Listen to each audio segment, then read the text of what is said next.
Reflection of light के बाद जो सेकंड जो फिनोमेना है जो लाइट चैप्टर से रिलेटेड है 10th क्लास में, वो है आपका रिफ्रैक्शन ऑफ लाइट। इसके बारे में जो है हम लोग स्टडी करेंगे। देखिए यहाँ पे जो है क्या लिखा हुआ है, एक एक जो है बात आपको समझाया जाएगा। प्लीज़ चैनल को जो है लाइक कीजिए, शेयर कीजिए और सब्सक्राइब कीजिए। और thank you for all the love you guys are giving me. चलिए इसको देखते हैं क्या कह रहा है। When a ray of light travels from one medium to another, यहाँ पे एक वर्ड लिखा हुआ है मीडियम। देखिए सबसे पहले एक छोटा सा वर्ड एक है, इसके बारे में हम समझते हैं। मीडियम बोलते हैं किसी भी मैटर को या किसी भी ऑब्जेक्ट को जो एनर्जी को ट्रांसमिट करता है, ठीक है, उसी को जो है क्या बोला जाता है, मीडियम। यहाँ पे हम लोग जो है 3-4 तरह के मीडियम की बात करेंगे। एक यहाँ पे हो जाएगा air, air is also a matter, air हो जाएगा, वाटर हो जाएगा, एक ग्लास हो जाएगा, ठीक है, ग्लास स्लैब हो जाएगा। यहाँ पे इसका जो है हम लोग बात करेंगे।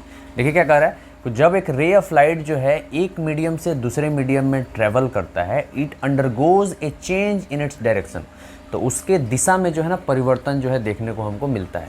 और इसी फेनोमेनन को हम लोग जो है रिफ्रैक्शन ऑफ लाइट बोलते हैं। यहाँ पे देखिए एक लाइट रे जो है यहाँ पे ऑब्लिकली जो है ग्लास स्लैब के ऊपर जो है ना एयर से ग्लास स्लैब की तरफ जो है इंसिडेंट हुआ है। यहाँ पे पॉइंट ऑफ इंसिडेंस के ऊपर जो है, या at the surface of contact ऐसे बोल सकते हैं, या सरफेस सेपरेटिंग टू मीडिया जो होता है, इसको इंटरफेस बोलते हैं। ये जो है ऐसा इंटरफेस जो है ऐसा सरफेस होता है, सरफेस सेपरेटिंग टू मीडिया, इसी को इंटरफेस कहा जाता है। तो ये इंटरफेस जो है वो इमेजिनरी पाथ होता है, इमेजिनरी ऐसे बोल सकते हैं लाइन होता है, जो दो मीडियम को जो है सेपरेट करता है, दो मीडिया को सेपरेट करता है। तो यहाँ पे इंटरफेस के ऊपर जो बेंडिंग ऑफ लाइट हमको देखने को मिल रहा है, ये आपका रिफ्रैक्टेड रे है, refracted not reflected. This is not reflected ray, this is refracted रे यहाँ पे है। ये जो है यहाँ पे जो बेंडिंग फिनोमेना हमको देखने को मिल रहा है, यहाँ पे जो बेंडिंग हो रहा है लाइट रे का, इसी बेंडिंग फिनोमेना को जो है हम लोग बोलते हैं रिफ्रैक्शन ऑफ लाइट। लाइट जब एक मीडियम से दूसरे मीडियम में जो है जब ट्रेवल करती है, तो उसके डायरेक्शन में जो चेंज हमको नज़र आता है, उसी को जो है हम लोग रिफ्रैक्शन ऑफ लाइट बोलते हैं। देखिए यहाँ पे एक और जो है बात लिखा हुआ है, the bending of light when it travels from one medium to another is called refraction of light. कह रहा है कि लाइट के पाथ में जो बेंडिंग हमको देखने को मिलता है जब लाइट एक मीडियम से दूसरे मीडियम में ट्रेवल करती है, तो इसी को जो है हम लोग क्या बोलते हैं, रिफ्रैक्शन ऑफ लाइट बोलते हैं। ठीक है, ये बेसिक सा कंसेप्ट है। आपको बताया गया था 3 तरह का फिनोमेना बताया गया था कि लाइट अगर किसी ऑब्जेक्ट के ऊपर जो है फॉल करता है, तो या वो लाइट रे जो है उस ऑब्जेक्ट के ऊपर से जो है टकरा के या तो दूसरे सेम डायरेक्शन में जो है वापस आ जाएगी, जिसको रिफ्लेक्शन ऑफ लाइट बोला गया था। अब दूसरा एक फिनोमेना बताया गया था कि लाइट रे अगर किसी दूसरे ऑब्जेक्ट के ऊपर पड़ता है, तो वो लाइट रे जो है उस ऑब्जेक्ट से हो करके ट्रांसमिट कर जाता है। और इसी ट्रांसमिशन ऑफ लाइट रे को जब लाइट रे एक मीडियम से दूसरे ऑब्जेक्ट के अंदर या किसी एक मीडियम से दूसरे मीडियम के अंदर इंटर करता है, और उसके डायरेक्शन में जो चेंज आता है, इसी change in direction of light को हम लोग क्या बोलते हैं, रिफ्रैक्शन ऑफ लाइट, इसको कहा जाता है। और तीसरा एक फिनोमेना था एब्जॉर्प्शन ऑफ लाइट, जो ब्लैक बॉडीज़ के केस में जो है होता है। ब्लैक बॉडीज़ क्या करते हैं, लाइट को ज़्यादा एब्जॉर्ब कर लेते हैं। That is why we are advised not to wear black coloured और dark coloured clothes in summer. इसीलिए जो है ना समर सीजन में हमको जो है ना डार्क कलर के कपड़ों को जो है पहनने से जो है ना मना किया था, क्योंकि वो ज़्यादा लाइट को क्या करते हैं, एब्जॉर्ब करते हैं। अब देखिए यहाँ पे एक नेक्स्ट जो है, आखिर जो है क्या वजह है कि ये लाइट रे में जो है लाइट रे की जो है डायरेक्शन में चेंज आता है, या क्यों जो है ये बेंडिंग फिनोमेना जो है हमको देखने को मिलता है, रिफ्रैक्शन। तो सबसे पहले एक जो है फिनोमेना होता है, जितने भी ट्रांसपेरेंट मीडियम होते हैं, ट्रांसपेरेंट मीडियम जो है ऐसे मीडियम को कहा जाता है जो लाइट को कंप्लीटली जो है अपने अंदर से जो है थोरली जो है पास कर देता है, पूरी तरह से जो है अपने अंदर से लाइट को जो है क्या करता है, पास कर देता है, उसी को बोला जाता है ट्रांसपेरेंट मीडियम। 3 तरह के मीडियम होते हैं, एक होता है ट्रांसपेरेंट, ट्रांसलूसेंट और ओपेक। ट्रांसपेरेंट मीडियम ऐसे मीडियम को बोला जाता है जिसके थ्रू लाइट जो है कंप्लीटली पास कर जाता है।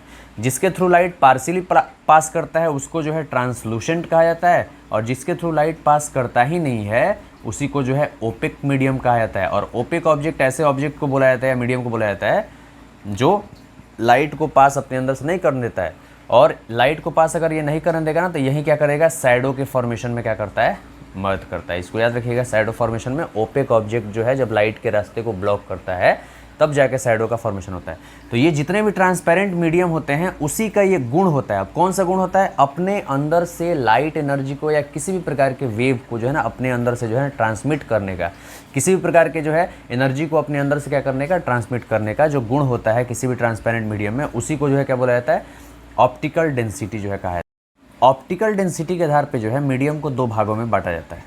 ऑप्टिकल डेंसिटी के आधार पे मीडियम को जो है दो भागों में बांटा जाता है। एक होता है ऑप्टिकली रेयरर मीडियम और एक होता है optically denser medium. Optically rarer medium में जो है इसका ऑप्टिकली रेयरर मीडियम का जो है ऑप्टिकल डेंसिटी क्या होता है, लेस होता है, और इसमें स्पीड ऑफ लाइट जो होता है वो क्या होता है, मैक्सिमम होता है। स्पीड ऑफ लाइट क्या होता है, मैक्सिमम होता है। स्पीड ऑफ लाइट क्या होता है, 3 × 10⁸ metre per second. Speed of light जो है ये याद रखिएगा, ये बेसिक चीज़ है, आपको जानना है, 3 × 10⁸ मीटर पर सेकंड, ठीक है।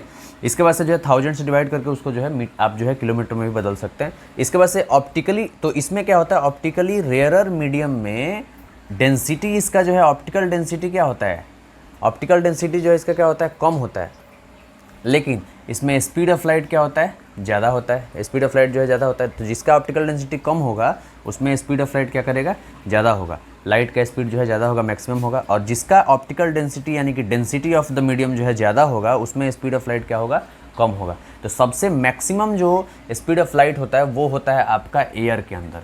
इसको याद रखिएगा, एयर के अंदर जो है, एयर के अंदर या वैक्यूम के अंदर जो है स्पीड ऑफ लाइट जो है सबसे मैक्सिमम होता है। और लाइट के स्पीड से अधिक स्पीड जो है ना दुनिया के किसी भी पार्टिकल के अंदर जो है नहीं होता है। अब देखिए यहाँ पे क्या कर रहा है, एक और बात कर रहा है, अगर लाइट रे जो है रेयरर मीडियम से यानी कि लेस डेंसिटी वाले मीडियम से, लेस ऑप्टिकल डेंसिटी वाले मीडियम से मोर ऑप्टिकल डेंसिटी वाले मीडियम की तरफ यानी कि डेंसर मीडियम की तरफ जाता है, तो ये जो है नॉर्मल के तरफ बेंड करता है। जैसे मैं यहाँ पे आपको देखने को मिल रहा है कि लाइट रे जो है, देख रहे हैं यहाँ पे एयर जो है क्या है, एक ऑप्टिकली रेयरर मीडियम है, तो एयर से जो है ग्लास के अंदर जो है मूव कर रहा है लाइट रे, यानी कि रेयरर से डेंसर की तरफ जो है मूव कर रहा है। तो टुवर्ड्स द नॉर्मल, ये है नॉर्मल, इसके तरफ क्या कर रहा है, ये बेंड कर रहा है। टुवर्ड्स द नॉर्मल जो है ये क्या कर रहा है, बेंड कर रहा है, ठीक है। और यहाँ पे फिर देखने को क्या मिल रहा है, ये जो है डेंसर मीडियम से रेयरर मीडियम में जा रहा है, तो ये अवे फ्रॉम द नॉर्मल जो है क्या हो रहा है, जा रहा है, अवे फ्रॉम द नॉर्मल जो है ये बेंड कर रहा है। तो ये था आपका बेसिक कॉन्सेप्ट। रेयरर मीडियम से डेंसर मीडियम में अगर लाइट रे मूव करता है, ट्रेवल करता है, तो टुवर्ड्स द नॉर्मल जो है बेंड करेगा, और डेंसर से रेयरर की तरफ जाता है तो away from the normal bend करेगा। और ये इंसिडेंट रे जो नॉर्मल से एंगल बनाएगा उसको एंगल ऑफ इंसिडेंस बोलेंगे, और ये रिफ्रैक्टेड रे जो नॉर्मल से एंगल बनाएगा उसको एंगल ऑफ रिफ्रैक्शन बोलेंगे। और फिर वापस से यही इंसिडेंट रे जब बाहर फिर से रेयरर मीडियम में निकलेगा, उस लाइट रे को जो है हम लोग इमर्जेंट रे बोलेंगे। उसको क्या बोला जाएगा, इमर्जेंट रे, उसको बोला जाएगा इमर्जेंट रे। इसको ध्यान में रखिएगा। इसके बाद से एक इसमें बेसिक बात और होता है कि the original path of incident ray, यहाँ से अगर हम ऐसे डॉटेड लाइन से ड्रॉ करेंगे तो जो इंसिडेंट रे का जो ओरिजिनल पाथ होगा और इमर्जेंट रे के बीच का जो डिस्टेंस होता है, परपेंडिकुलर जो डिस्टेंस होता है, इमर्जेंट रे और original path of the incident ray के बीच का जो डिस्टेंस होता है, उसी को जो है हम लोग लैटरल डिस्प्लेसमेंट बोलते हैं। लैटरल डिस्प्लेसमेंट जो है बोला जाता है। ये लैटरल डिस्प्लेसमेंट जो है ना, ये बताता है कि ये इंसिडेंट रे जो है अपने पाथ से जो है ना कितना दूर जो है ना भटका हुआ है, ऐसे बोल सकते हैं, कितना दूर जो है ना डेविएट किया हुआ है। और ये इसको जो है ना कैपिटल डी से जो है दर्शाया जाता है, कैपिटल डी से जो है लैटरल डिस्प्लेसमेंट को जो है दर्शाया जाता है। यही छोटा सा जो है बेसिक कॉन्सेप्ट है, जो है laws of refraction of light के बारे में जो है पढ़ना है। देखिए यहाँ पे सबसे पहले, लेकिन इससे पहले जो है लॉज ऑफ रिफ्रैक्शन पढ़ने से पहले जो है हमको एक छोटा सा जो है टॉपिक देखना था कि कॉजेज़ ऑफ रिफ्रैक्शन जो है आखिर क्या है, किस वजह से जो है ना रिफ्रैक्शन ऑफ लाइट होता है, बेंडिंग ऑफ लाइट होता है। जब लाइट रे एक मीडियम से दूसरे मीडियम में जाता है तो उसके पाथ में जो है, या उसके ऐसे बोल सकते हैं उसके ट्रांसमिशन में जो है ना बेंडिंग क्यों होता है, इसके बारे में जो है देखना है। यहाँ पे लिखा हुआ है refraction is due to change in speed of light as it enters from one transparent medium to another.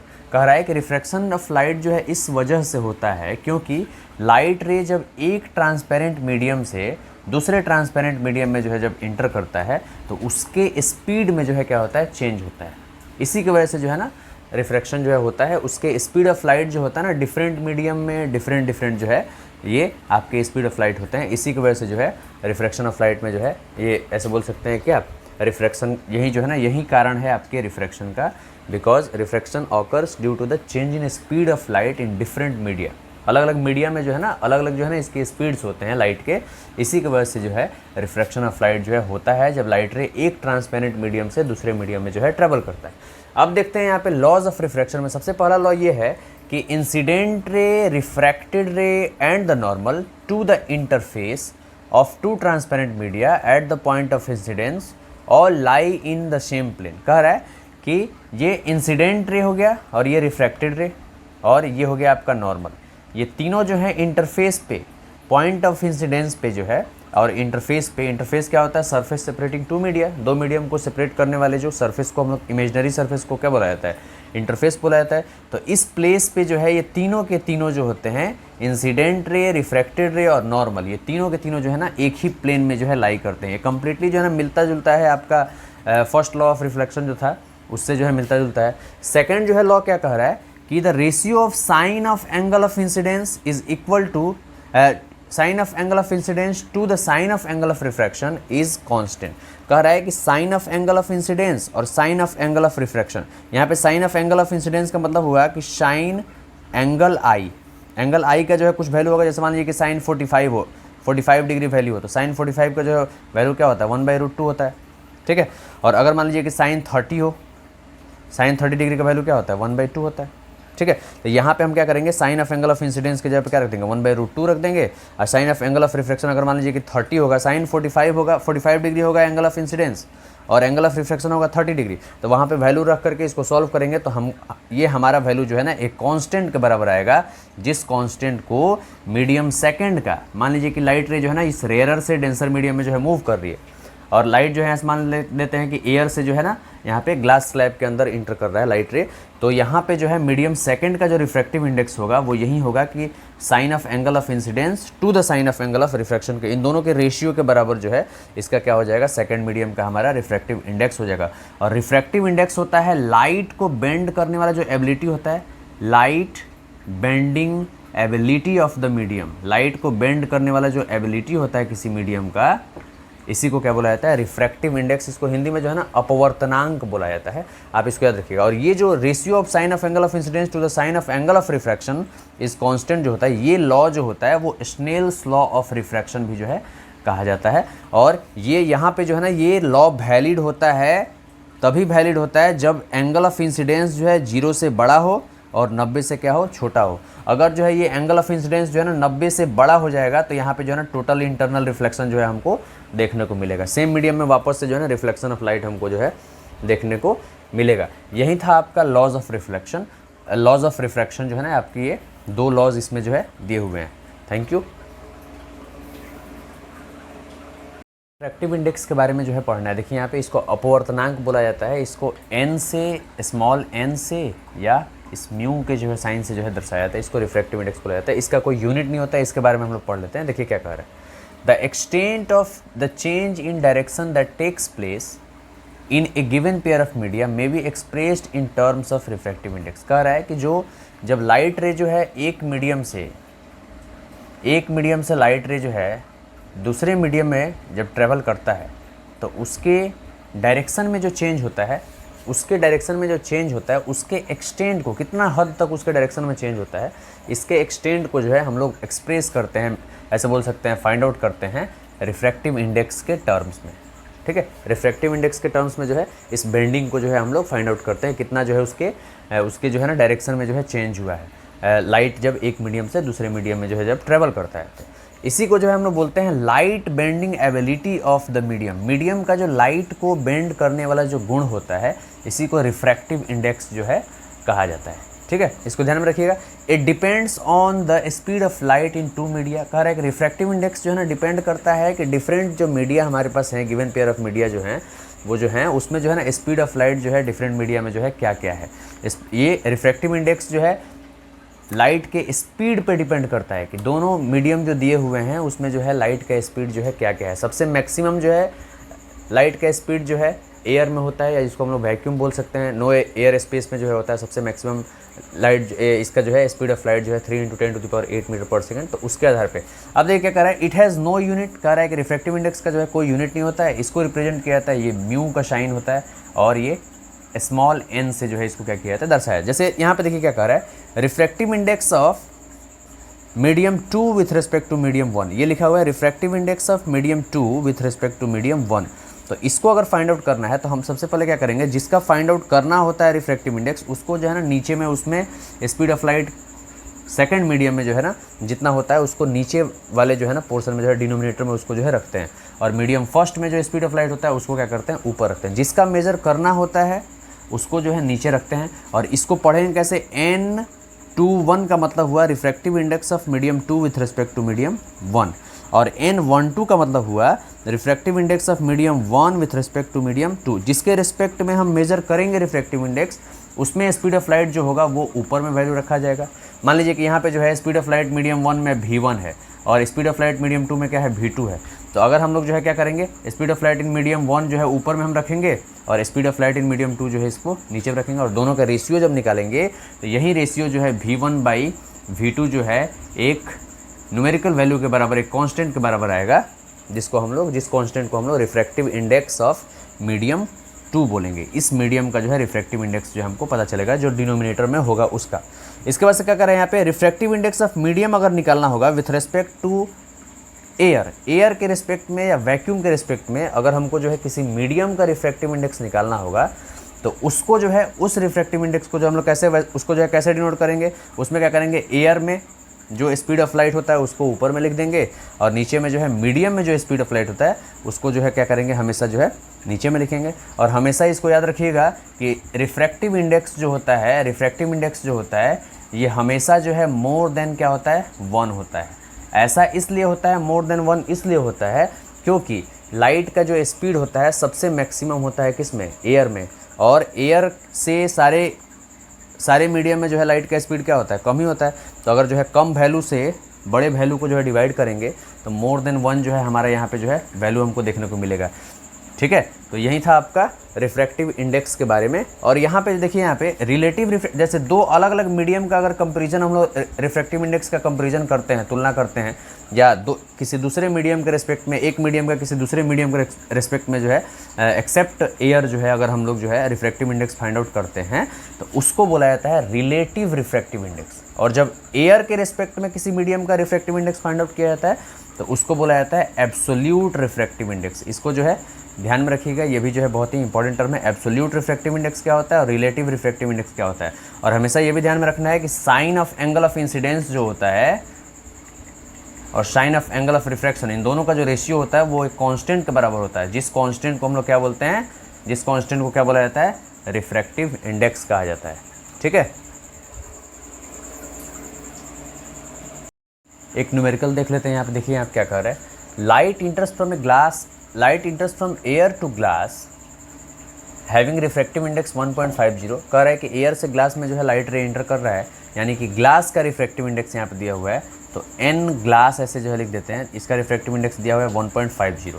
तो पूछ रहा है कि what is the speed of light in glass. तो लाइट का स्पीड जो है ग्लास में जो है क्या होगा, ये हमको जो है फाइंड आउट करना है। तो मान लेते हैं कि मान लीजिए इसको कि let speed of light in glass v metre per second, ऐसे मान लेते हैं कि v मीटर पर सेकंड है speed of light in glass.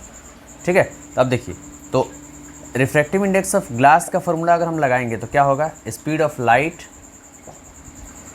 In air, क्योंकि एयर के रिस्पेक्ट में एब्सोल्यूट रिफ्रैक्टिव इंडेक्स है ये, upon speed of light in glass. तो यहाँ पे हम रिफ्रैक्टिव इंडेक्स ऑफ ग्लास का वैल्यू हम 1.50 रख देंगे, और स्पीड ऑफ लाइट का वैल्यू जो है एयर में 3 × 10⁸ मीटर पर सेकंड रख देंगे, और speed of light in glass जो है जो माने हुए हैं हम v, इसको v रख देंगे यहाँ पे। तो 1.50 v इज इक्वल टू क्या हो जाएगा, 3 × 10⁸ metre per second. v is equal to क्या हो जाएगा, ये यहाँ पे मल्टीप्लाई में इधर जाएगा तो क्या हो जाएगा, डिवाइड में। तो 3 × 10⁸ डिवाइडेड बाई 1.50, ऊपर नीचे 100 से मल्टीप्लाई कर दोगे just to remove the decimal point so that it can be easy to solve it. Okay, तो क्या करेंगे, 3 × 10⁸ इंटू 100 डिवाइडेड बाई क्या हो जाएगा, 150। 3 से 50 टाइम्स में 150 कट जाएगा, और ये 50 से 2 टाइम्स में हमारा ये 100 डिवाइड हो जाएगा। तो क्या हो जाएगा, हमारा v का वैल्यू यानी कि speed of light in glass का वैल्यू जो है हमारा क्या हो जाएगा, 2 × 10⁸ मीटर पर सेकेंड। ये हमारा जो है आंसर होगा। ठीक है।